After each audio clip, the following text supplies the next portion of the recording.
So during this journey, have you ever had any setbacks?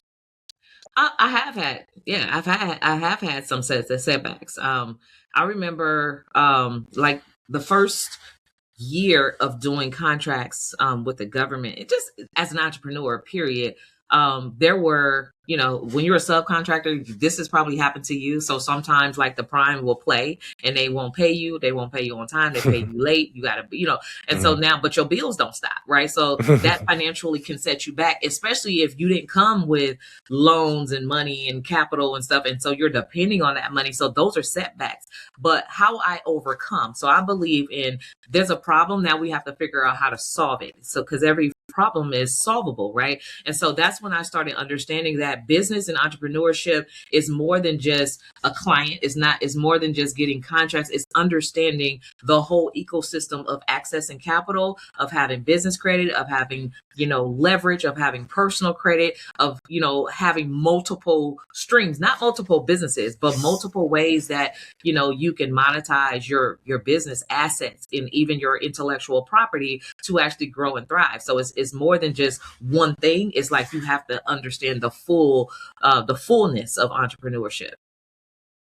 Yeah, 100%. 100%. Because the challenges are going to present themselves.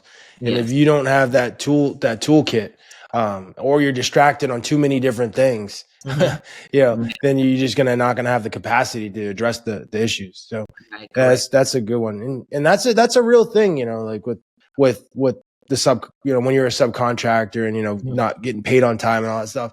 But when you do become a prime contractor, and this is one of the things that I always ran by, is like, once I became a prime contractor, I'm going to pay my subs on time. I'm going to make sure they get paid. I'm going to take care of it. Oftentimes we pay them even before we get paid. Yeah. Why? Because especially if they do good work. And that was the thing that used to burn me up so mad, is we were killing ourselves doing great work and we were getting dragged down on a payment. So we got a sub that's doing great work and they're showing up and they're doing everything that we need and they're making us look good. Yeah. You can bet you they call me and they all over me. Don't worry about it. We got you. You know what I mean?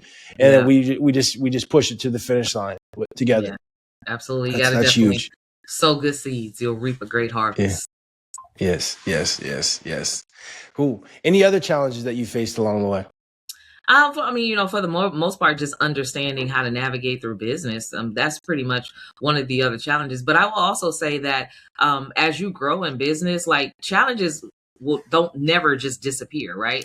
As you grow, the more you grow, now you have a new set of challenges. So going from 5 figures to 6 figures, it included a whole nother realm of challenges. And going from 6 figures to 7 figures, it opens up a door for other challenges that you now have to overcome, which is like having tax strategies in place and understanding what to do with your money, the profits, and making it grow, and thinking about, retirement and having a game plan for that, and making your money make money so that you're not just doing what you were doing when you were a 5-figure earner. So all great problems to have, right? but every level there's something that you have to learn and overcome. And so that's why for me, it's always about mentorships, because there's always someone who's already accomplished where you're getting ready to go.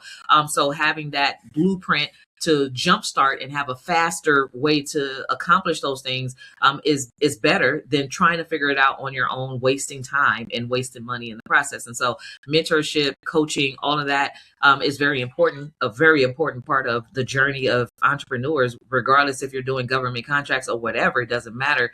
You definitely need a mentor. You definitely need a coach and someone who can walk you through the shortcuts and teach you what to avoid, what mistakes to avoid.